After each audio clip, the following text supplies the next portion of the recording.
So we just wanted to gather everyone together, and I'll take just a few quick moments of introduction to get us set up and kind of set the framing.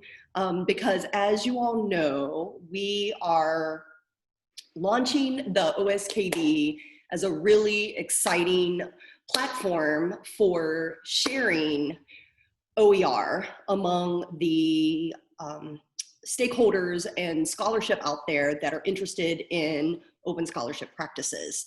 But today is really about the fact that the OSKB is a lot more than just a platform. It's a community of scholars that have a shared vision and a shared mission and purpose.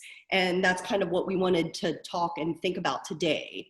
My involvement has been recent with the OSKB, but I can definitely share from my last few months of experience that the community is so vibrant and so involved in this. And it's so encouraging and exciting to see that and to see where that leads us. There's so much talent behind this. But we want the OSKB to be a place that people can go to as a resource, so that it isn't just a repository of information, but it's a place where communities go to learn more, edit, curate, where they can offer input and suggestions to others. And that's where the hub and group admin feature so prominently, because without strong leadership and coordination among the community, among a really wide range and diverse group of people and stakeholders and scholars, that's where the OSKB can fall down. So thank you so much for joining us today. We really appreciate it. Is there anyone else? I know there were others that have been involved with the community for a while. If you would like to come in and share any context here, feel free to jump in. Give an opportunity for anyone. And then to help us set up, wanted to introduce and bring in Megan Simmons from OER Commons, who is the Associate Director for training, I believe. Is that correct, Megan? And yes. And works with a variety of hubs on OER Commons, so has a wealth of knowledge about best practices, how to set up an effective hub, how to effectively manage it, and set up administration roles and responsibilities for the hub. So thank you for joining us, Megan. Thank you for sharing your expertise, and we are excited to learn from you. Awesome. Thanks everybody. And I think some of you I've connected with before, and yes, in hackathons and other things that we've done. So it's nice to be back with you. And as I've shared in the past, I'm so thrilled to be connecting with this community. This is kind of a new hub focus area that we haven't had in the past, and we have around 40 hubs. So it's just really exciting to bring your expertise and your community into our larger library. So we're just really thrilled with the partnership, and today's really to kind of help you all. So you know, I want to invite any questions or comments or things that you want to see again. I know a lot of you have been in the hub, so I'm hoping this isn't too redundant, but just hoping that we can have a good discussion and really start to move our workflows forward so we can support the kind of collaboration that we would like to see on the hub. So yes, as Marcy mentioned, I lead our training and design work, and I've been with OSKB, who is the nonprofit that is the steward of OER Commons for the past 12 years. So I've been able to work with a lot of different educators and faculty and librarians and researchers over the years. So hopefully I'll be able to impart some of what I've learned along the way from them to you all, so that we can have a really successful launch and engagement with your hub. So I have a few slides just to kind of set the tone for today. And I know we're recording this, so this will also be for others that'll be joining our collaborative space here, and will be contributing as hub administrators as well. So I'll just kind of quickly go over a few slides just to kind of get us all on the same page here. Let me just make this bigger for you all. And yeah, so we'll just take it away. So the plan I have for today is just to do a quick overview of OER and open educational resources and practices, because I feel like a lot of times we just focus on the resources, and I'd like to kind of bring us back a little bit into the kind of workflows and practices that we would like to really support in the hub. And then we'll jump right into the tools and explore together what we currently have in the hub. And I think one of the really kind of fun things about this collaborative space is that it's dynamic and flexible and evolving. So all of your feedback and suggestions are really helpful to help shape what the hub will look like in the future, and how we can best support folks moving forward. So just for you all, just an invitation quickly to fully participate and share your experiences so that we can learn from each other. It's nice that we have a nice kind of small group here so that we can have a little discussion as well. So I just want to invite you all to feel comfortable to do that, and unmute yourselves and chime in whenever you feel, or also feel free to use the chat feature. So we have kind of a shared goal that we have on our hub, and that we've been using as we're talking to each other, to support the creation and curation of open scholarship resources.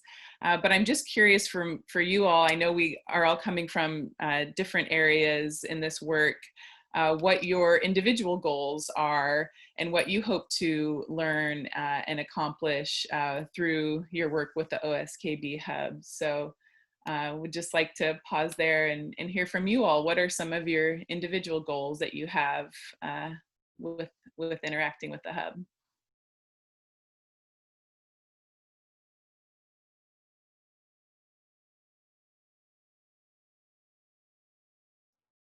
Hi, everybody. My name's Anne. I'm in Massachusetts, and I'm coming from the open access world. And I'm interested in this particular resource. It's exciting, it's new, but I'm trying to situate it within the world of open. I'm not quite clear on the terminology that you use. So if maybe you could explain now or explain on the website what you mean by open scholarship exactly. It's obvious to you, but it might not be obvious to newcomers. So thanks. Great, thanks, Anne.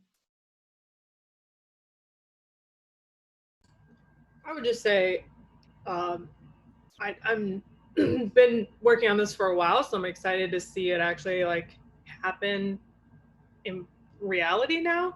And so for me, it's really about allowing people to see the breadth of things that are available, because I feel like we often get in our own little niches and we don't see what other folks are doing. So we're either recreating the same types of things, or we're just missing things that are there.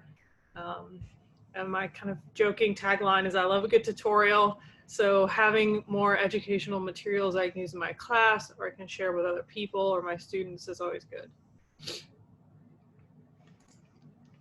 And kind of on that same kind of vein, so I'm at a teaching focused institution, and so a lot of times whenever researchers talk about open science or open scholarship, like they mean a very particular kind of open scholarship, a very particular kind of open science. It's usually very quant based. It's usually very, very research R1 heavy. And so I'm hoping to help to broaden that definition a little bit, include mixed methods and qualitative research, include not just social, not just cog, psych specifically, and kind of provide a venue for folks that are trying to teach the researchers that then end up doing research at these institutions about those different topics.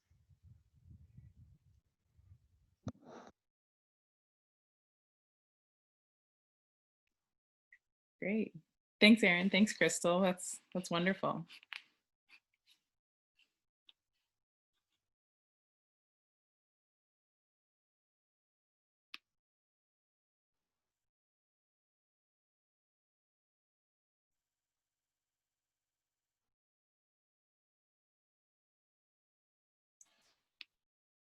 Anyone else like to share some of your individual goals?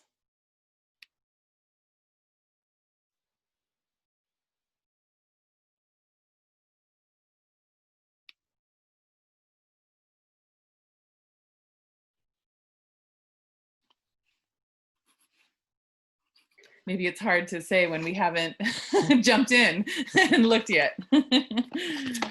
But last call, I thought maybe Felix, I see you moving. I'm looking at people to see if your body's moving, maybe you want to talk. I think I can only reiterate what Erin and Crystal have already said. For me, the goal is to help folks navigate the vast landscape of open scholarship and the ideas and the resources that are there, and yeah, find their way and make their way toward more transparent and reproducible work.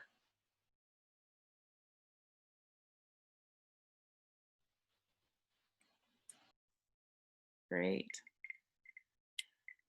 Awesome. Well, thank you. That's helpful to me just to kind of know where your mind is at. And I think it is, thank you, Anne, for, and also Crystal for kind of sharing, you know, the different kind of definitions or, you know, language we might use to think about open scholarship. And then when you think about the OER space, there's a kind of different definition there too. So, you know, Marcy, I don't know if you want to share anything about kind of like how you know, you all are thinking about open scholarship, just to kind of help with Anne's definition, but I'm going to jump into the kind of OER space, but I just want to address that that question just to help have some clarity for that question that came up. So Marcy, do you have a kind of set definition or way that you're thinking about open scholarship in terms of the hub? So, I mean, I will speak for myself and my impressions. And I think the identification of open scholarship as being a vague term that has some flexibility is very true. And one of the things that hopefully this community can craft is a working definition for itself and what it wants to see this hub do and how it wants to help share. So what does that mean in practice? How can we connect you know, some of these resources and make them available so that it actually improves the design, curriculum, instruction, the practice of people that are using it. So speaking for me, I would say I'm kind of thinking about, you know, open scholarship is how we can maximize the reach and breadth of scholarship and resources that otherwise people wouldn't have access to. But we'll leave that for how it's best applied. Nice. Does anybody else want to share? Oh, Erin shared. Nice. Yeah, I think Marcy is the one who came up with this definition. Oh, okay. Go, Marcy. We put in the Commons, Yes, in place, in hidden place, and we've actually created sort of a checklist with this definition, but it certainly is something we can edit, as Marcy's suggesting, that it's community defined to make sure it's more flexible, because we don't want it to just be people, like Crystal has said, a certain set of people. We want it to be more open. Nice. So yeah, thanks for putting that in chat. So behaviors that promote transparency and sharing of research, including sharing data, code, and materials, study registration and pre-registration, and open access publishing. It includes open science and open research. Nice. And I like that kind of that, you know, as we see how things happen on the hub, maybe that definition will evolve over time too. And so, you know, in my world, we, you know, focus a lot on the OER piece. So I just wanted to put that definition up there so you kind of know, like, from the, you know, the digital library point of view, how we, you know, describe the materials in our digital library. And just a little history in terms of how we got involved in open educational resources. The Hewlett Foundation was funding a lot of universities, mostly higher ed, in recording video lectures and sharing syllabi and full courses. And they wanted a central place that would curate and host, in some cases, all these resources. And that's when they came to us with our expertise in library science and also knowledge sharing and education to create a digital library that could house some of these resources. And that was back in 2007. And over the years, we've just grown our collection and been more inclusive, so that we have, you know, K-12 and higher ed, you know, graduate professional learning resources, and now bringing in a lot more open scholarship resources too, which is great. So this is the definition that we look to describe the resources that are in our library. So really, you know, any teaching or learning materials that either reside in the public domain or they have some kind of open license that allows folks to access them no cost, and in some cases even remix them. So this is our working definition for the materials that we have in our library. And as many of you know, this is, you know, your world as well. You know, these could be, you know, anything from, you know, full courses and lessons and textbooks to games, videos, simulations, data sets, software. So really, you know, anything that can be used for teaching and learning. And I think a lot of times people focus on the materials themselves, but we always like to talk about the practices as well that goes in here. And I think, yeah, the licensing is important too. So I know a lot of you are familiar with the Creative Commons licenses. That's one of the most commonly used ones that you'll see on materials in our collection. And when you use our authoring tool, you can select a Creative Commons license to license your work. So I don't know if you all have determined which, you know, Creative Commons license, if you're going to use that, you know, works for you, but I'll show in a minute. It's pretty intuitive how, you know, you can kind of determine how you want to license your work. And it's kind of nice because you don't need to you know, be a copyright lawyer or have access to a copyright lawyer to use these licenses and determine, you know, how you want to share your work. So on the practice piece, I always like to talk about this hand in hand with the resources, because one of the most exciting things that we see in our work is a real shift in how people work together and collaborate. And so we always like to talk about the action that happens along with, you know, using open educational resources, that really is shifting culture in many communities that we work with.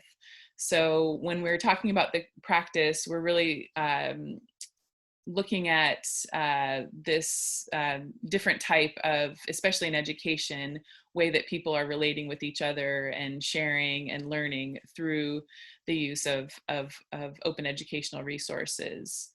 And we're seeing, especially, you know, educators and librarians really kind of expand their roles in different ways and be more collaborative, really focus on this digital curation piece where they're thinking actively around how to evaluate and organize and share resources.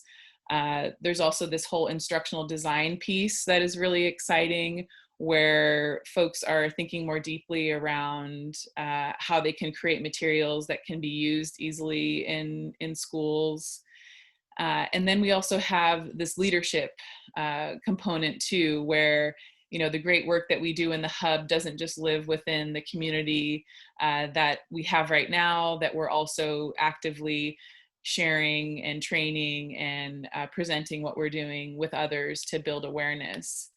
And I'm just curious from you all if there are certain practices that you are most excited to kind of explore and expand in your own work, or also, since you're taking a leadership role here, that you want to help support within the hub. I'm just curious if there's any of these that kind of jump out to you, where you're like, oh, I want to, you know, I want to really, you know, do more collaboration, or I'd like to really expand my work around curation or design or leadership.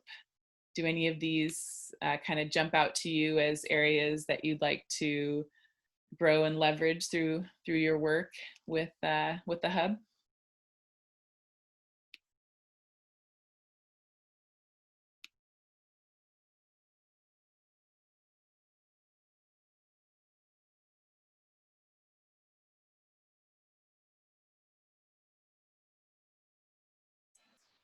This feels like my class on Wednesday nights.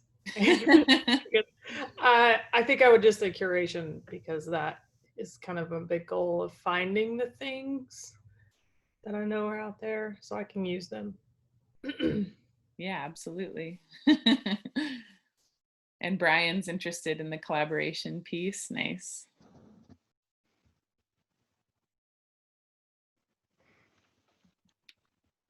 Any other potential growth opportunities here, or areas that you'd like to focus on or support?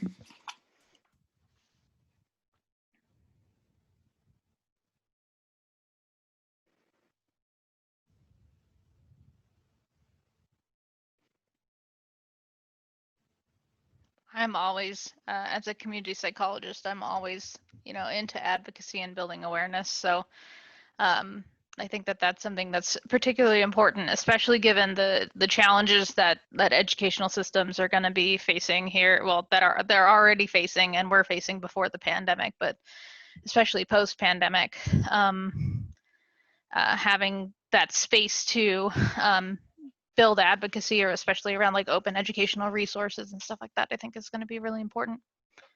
Yes, definitely. We've seen, it's really interesting just across the board in our work with school closures in particular, that so many people are, you know, really incentivized more than ever now to connect and access things and share, because we're all we're all doing most of our work virtually. So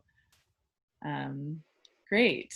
So I'd like to now transition to the actual site, and I'm curious, have most folks been in the hub? Can you give me like a thumbs up or a nod, or yeah, if you have? Okay, great.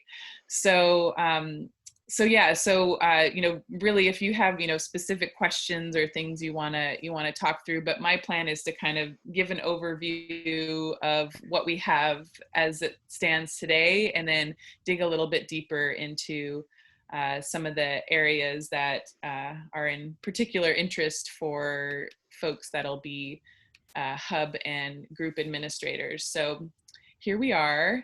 this is our hub as it looks today. And I'll just put it in the link in chat too, in case others want to kind of, poke around. So I think, y'all have done such a wonderful job putting this together. I really love how y'all have structured it. So you can see here at the top, there's a search bar for folks that want to search some of the resources that have already been curated in the hub. And then there are specific areas too that you can dig a little bit deeper into some of the things that have been put in collections or in groups at this point. So up here, you can kind of jump to different areas on the hub that you'd like, but I'm just going to kind of scroll through so we can see together. I love your call to action and kind of value proposition that you have here in your about section. So this is really great just to kind of let folks know your approach and what the invitation is here, and some of the tools that you have to support this, like your contributor guides and your roadmap. We also have some of our collections that we've worked with our team of digital librarians to curate. So we have two kind of main components of the hub, collections and groups. And collections and groups are connected, but they're a little different. So the collections are custom sets of resources that have a specific keyword that has been put on these resources to identify them, so they populate this collection. And various hubs use collections in different ways. And you can have more control or less, but I know that you're in your support materials, you are sharing the keywords with folks so they can populate these collections. But these are, when you click on them, you can see what has been given the keyword or the tag. So for example, for analysis, we have 141 resources. There's a little bit of information here around, what we see here.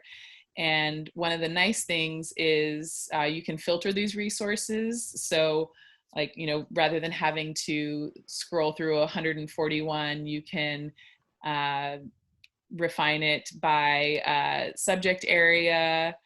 You can also choose an education level. These are all graduate professionals, so that's all that we have there. You can select material type. So if you want something that has some kind of illustration in it, you can narrow that down. You can choose by language. We have English and German, it looks like here, or you can even search for providers. So that's kind of a nice way to interact with the collections and find what you need. And the groups, which are just below the collections, we kind of think of a hub as like a wing of our library, and the collections, like if we're kind of comparing the physical library, are like what's on the shelves. And the groups are the more kind of dynamic spaces within the wing of the library, like a circular table where people are coming together to collaborate. So the groups can certainly tag resources and inform the collections, but there's a little bit different workflow that happens and is supported in the groups. So when you click on the groups, there are, like this is the researcher group. We have brought in some resources from the larger OER Commons library to these groups. And here folks can create folders to start to organize and save resources. I'll delete this, but let's say we wanted a qualitative research folder. Maybe within that we wanted to add a subfolder. So this is where, Erin, you can flex your digital librarianship muscles to start to organize resources within these different groups. And and let me just delete this so I don't mess up your your group. And so that's kind of some of the main things that happen here in the group. And another thing is folks can start to contribute resources through the group as well. And the nice thing is when people can kind of do this generally within OER Commons, but when they do it through a group, it's all tracked through the hub. So you can see like which groups have more activity and which ones are sharing more resources. So when you join a group, you get this option of contributing, and you can contribute in two different ways. You can either add things, add resources that are already existing on online that are open and that you'd like to share within the group and within the larger hub and library. And it's a pretty simple submit form where you add the URL and then put a little bit of information about the resource and the licensing, and then submit it, and it goes to our team of digital librarians that take a look, and if everything looks good, they'll add it. If they have questions, they'll circle back. So that's one way to add resources through the hub and the group. You can also create an original resource. This is our authoring tool. And in here, it opens up to our editor here, and you can, if you want, you can add authors. So you can add collaborators to work on a resource with you. You can add images and different sections. We have this WYSIWYG editor here so that you can make the resource look and feel the way that you'd like. You can import things from your Google Drive or OneWord Drive. And this little person icon here is our accessibility checker. So we've worked with the Universal Design for Learning Guidelines and CAST to have this checker that would flag anything that maybe would not be accessible for a screen reader and things like that. So so this is where, you know, folks do a lot of the editing of their resource, and you can attach resources and add instructor notes as well, and various sections. So if any of you are interested in creating or kind of bringing in original resources, you can do that through the authoring tool. And I know folks have already been doing that in the hackathons and things like that, which is really exciting. So that's the first step in authoring. And then the second one, once you have, I'm just going to put in a little bit of stuff here. Once you move to the next section, this is when you're ready to submit your resource, you give it a quick overview, and then this is where you can give it a license. And so we have the various Creative Commons licenses, and when you click on one, you can see the description. So you can do that, or leave it in the public domain and give it some more descriptor information here, and then publish. And just like when you submit something from the web, when you publish an original resource that you created in the authoring tool, it goes to our team of digital librarians, and they'll either approve it or circle back if they have any questions. So just wanted to give a quick intro into that workflow, just so you can kind of see the different things that the group can support. So other things that are here available in the group are discussions, and I really like how you all have added some things like a good first task here, which is wonderful, to make some recommendations on how to get started in the group. So that's really great to see. You know, people can reply to discussions and things like that. There's also this great one around content gaps that you want to see in here. And we've already heard from the University of Bristol that they want to see some additions here. And so you can start new discussions if you have questions or things you want to put out to the community here. And those will be all under discussions. Other things here in the groups are members. You can see who's a member so far in this group, and any information about this group, and also the recent activity. And you'll see this is one of our librarians. He's been pretty active putting in a bunch of resources in this particular group. But since many of you here are going to be group administrators, I wanted to show you when you're an admin of the group, you can click Manage Group. And this is only for folks that are administrators. You can come in at any time and add things like a description of the group. You can change the profile image. You can add more administrators. It looks like Felix is one of the admins for this research group, but maybe we would want to add more.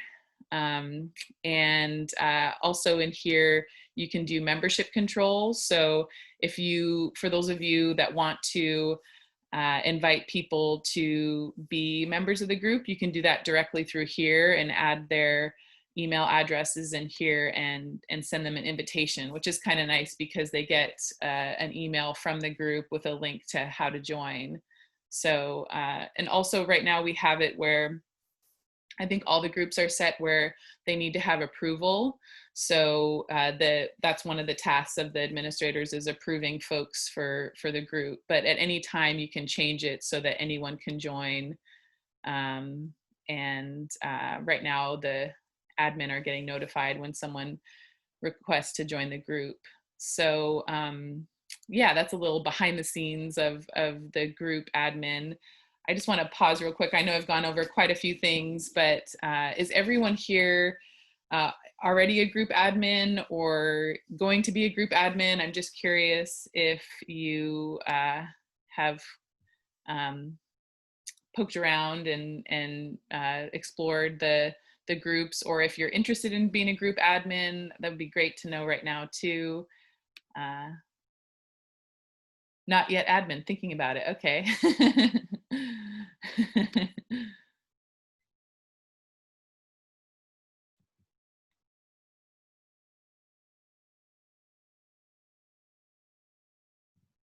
Okay, Erin, you're in 2 of them. Okay, so we can also look at the groups we currently have. So, and I would say, you know, how I kind of see the group admin is obviously, since folks need approval, that's a big part of it, is approving folks that want to join the group. But also it's a great way to, you know, encourage discussions and kind of facilitate and see like what are people, you know, actually doing in the group, what kind of resources are they looking for, or, you know, creating folders for. So here's the user groups that we have right now. And they're kind of, you know, by role in this section. And then we also have the subcommittee groups as well. So there's a couple different types of groups in here.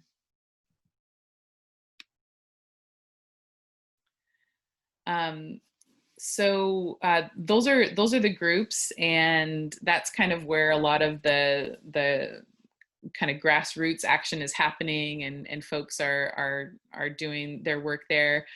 And I love that folks have already created some contributor guides and supports to kind of help folks understand these workflows. So wanted to just show those as well. And these are additional tools that users have at their fingertips to kind of help them visualize how to do this work. And I know you all authored this, so feel free to chime in if there's anything you want to say about it. But just, you know, quickly, there's this flow chart that kind of, you know, gets through the different workflows that are supported here, and kind of suggestions for how to use the different tools. And then this checklist here as well, I think is super helpful. And you even have a video here for how to add resources, and a template for adding the description. So there's a lot of great guides that y'all have put together You even have some suggestions here for keywords that folks can use to tag their resources, so they'll show up in different search queries and in the different collections. This is really nice to see. I've never seen anybody do something so thorough. So nice job, y'all. And I know there's folks who created this on the call. So if there's anything you want to say about this resource, please, yeah, you're getting a round of applause.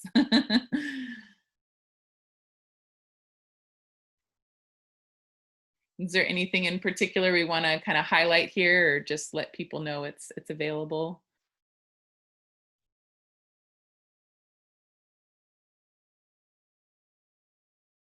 Anything, Marcy? No? Okay. Yeah, no, So, not at the moment. Just okay. encourage everyone to utilize it and spend some time reading through it, for sure. Yeah, definitely. And yeah, as things evolve over time too, maybe we'll make tweaks to that as well as we get feedback from folks. But nice job on that. And then here's just kind of a similar one for that other workflow of authoring and using the authoring tool to submit your resource and publish your resource. So that's available there too. So lots of good stuff. I feel like y'all are so organized. It's really, really nice to see. So bravo. I wanted to just show one other thing. I know not everyone here is hub administrators. So there's group administrators and hub administrators, and you can be both or just one. But I just wanted to let you know what's a little bit more behind the scenes, because I think as we're thinking about different ways to leverage these tools for collaboration and curation, it's helpful to know what's available. So for those that are hub administrators, you can get into the hub settings and see here areas. This is kind of the look and the feel of that first section there with the description and title and the text that we have that in the about section. So at any time, any of the hub admin can come in and edit this. So if there's things that have changed, you can also see the members, and you can also add new members through here as well, directly through the hub, or we also looked at how you can do that through groups. So so right now we have 15 members, but I know that's going to grow. We also have here where you can add more groups to the hub. So as maybe more projects are involved, we might want to add more at some time. There's also a place here where we can add more collections. This one's kind of tricky because we kind of have to work with our librarians to do that, but just so you know, you can see here where those are. One thing that I think might be really helpful for you all to know and maybe utilize as different events come up, or maybe you want to showcase different projects or users that are really doing amazing work, is you can create announcements for the hub. And what that is you can create a little title and text, and if you want to add an image or something, and it could be for an upcoming training or presentation or conference or something, or maybe it's just to celebrate some of the great work happening on the site. And you can write whatever that announcement is. You can make it active, and then you can actually send it to all of the hub members, and so they'll get a notification that there's a new announcement. And that's just kind of a nice way to let folks know that the hub is alive and there's work happening, and to celebrate what's going on in the community. So just wanted to show you all that this is another kind of tool of engagement that you can use to bring folks back into the hub or invite them to participate in something new. So the announcements is a great way to do that. And you can craft them ahead of time and then send them later, which is kind of nice. So if you want to kind of work on them together, you can do that. So I really like the announcements. And then just another area to see here is for those of you, I think there's a lot of, folks that are interested in the quantitative data here. So you can see the hub activity in these different activity reports and see what's actually happening in the hub, what are people doing? And I've seen other hubs use this to identify trends or see kind of what they should focus on. So you can see all the different resources that have been shared, saved, downloaded, aligned, things like that. And there's even details and links to the resources that have been added to what groups and things like that. You can also see, click on it by user, and you can see which users have been the most active in here as well. So I know not maybe everyone will dig into the hub settings, but I just wanted to let you all know that's there in case you want to use any of these tools to help inform your work. So I'll just pause again there. I know I've been talking for a while and would just love to know if you all have any questions or want to kind of talk through, your role or kind of, what you're wanting to get started with, or if we want to look at something again, I'm happy to do that. But I just wanted to open it up to any questions or comments or things that you all want to talk about. And thinking about next steps too.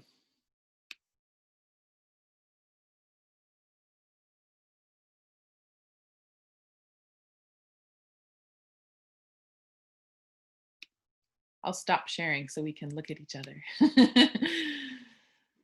So, thoughts? What are you all thinking? I know some of you are already admin and maybe already doing some of this, so sorry if it was redundant, but for folks that are maybe thinking about it or want to jump in and get involved, would just love to know kind of what you're thinking. So I'm late to the party, so I apologize if this is like completely obvious. Is there a controlled vocabulary that's going to be applied to these resources? What do you mean? So if there's a set of search terms, a controlled set of search terms that people can use, and we consistently apply them to a particular resource to make them more discoverable. Yeah, on the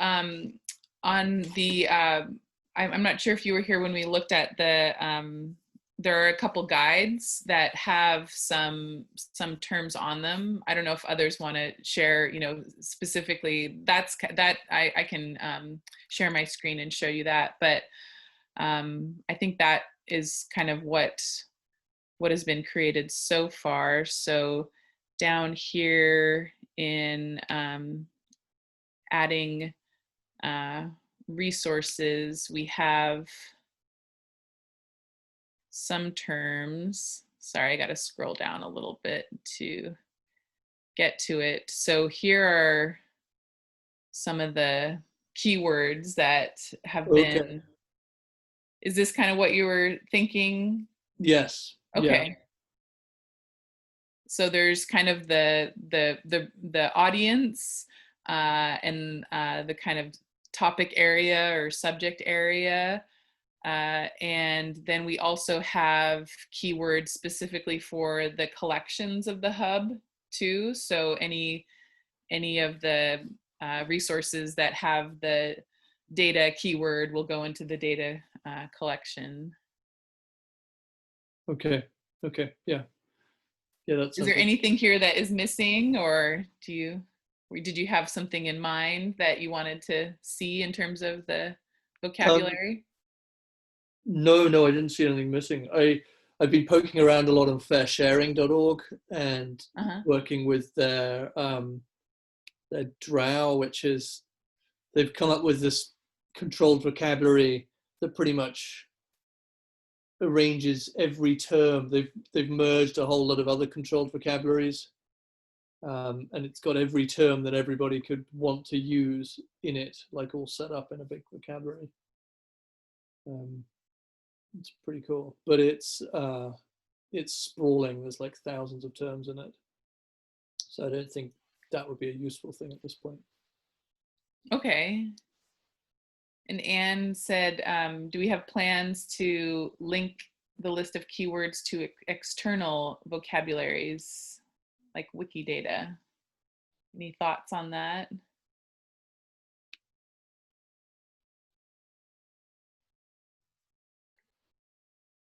If I may just add some really quick and naive thoughts as a community member. So I come from a background, so we used to have all of this as a text, basically as a and link to individual things. So where we're coming from as a community, I think at least I'm new to this database and library science approach. So at least for me, any suggestions that would help with organizing the resources and making it kind of creating the links to other outside resources like Wikidata, I think that's a really cool suggestion. So I personally would love to learn and hear more about that, because I just don't know. It sounds great, and it sounds like something that would really fit. Yeah, I wouldn't know what it really involves in practice. So that's I think something that would be a discussion super worth having from my perspective. Great. Yeah, one of the only real restrictions is that there's specific keywords for specific collections. So if you want it to go into a collection, you need to use that keyword and spell it correctly. Otherwise, I think we just have a suggestion of keywords. And I think the hub admin has control over, like if you submit something, you could change them. So like if somebody, I misspell everything. So like that would be my concern. Like I would spell analytics wrong, or I'd put analytics instead of analysis, right? So we have a little bit of control, but I think in general, more keywords brings in more accessibility, because you're never quite sure what people are going to search. We had a big discussion over this on reproducibility versus replication versus, so there's a lot of things there that I think we could discuss the best kinds of terminology to use too.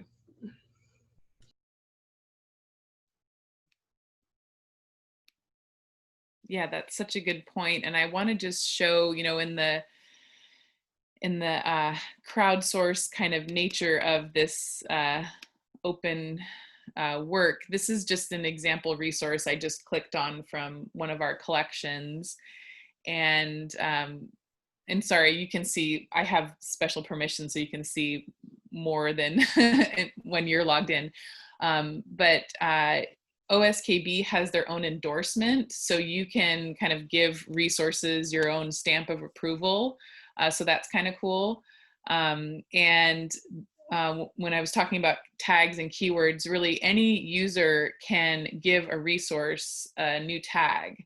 So some of them are very custom, and some of them are, just kind of general. So I just wanted to let folks know that that's available too. So, obviously when you're submitting or authoring a resource, you would give it descriptors, but as you're searching and exploring the larger library, you might see something that you think, oh, this would be appropriate for this resource. So, let's say I wanted to put this in a maker collection that we have. So I would add that keyword, and then it shows up there. I'll delete it so I don't mess this up. But just to let you all know, if you're interested in that part of it, you can do that directly on other resources too.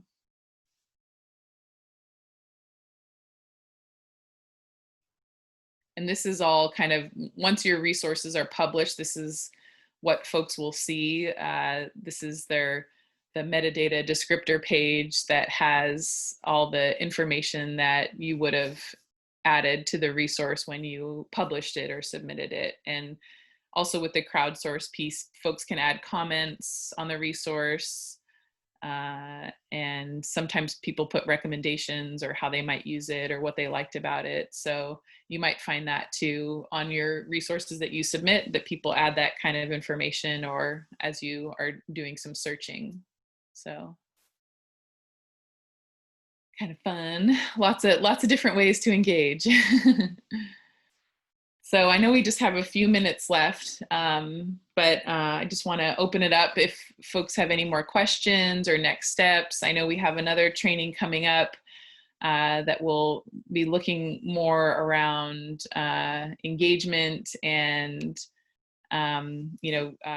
getting folks active in the hub and doing some outreach to invite more than the 15 folks we have so far involved. So we'll jump into that next time, but just wanted to see if there's any more questions or comments or final thoughts to share before we close.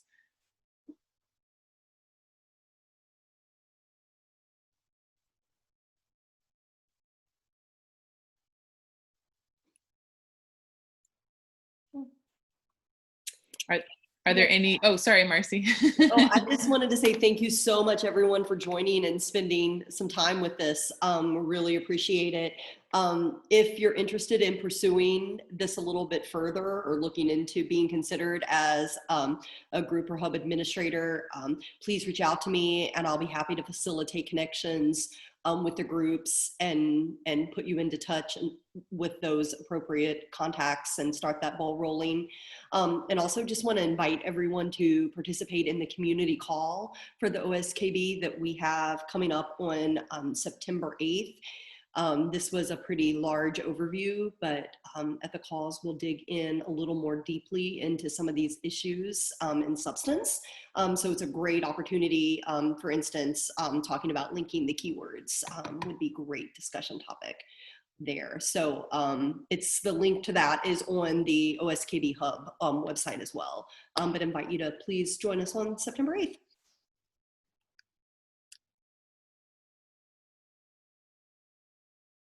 Awesome. Thanks, everybody. Looking forward to seeing all the wonderful work that's happening, and we're here to support. So please let us know if you need anything, and we'll see you next time. Thank you so much. Have a great day.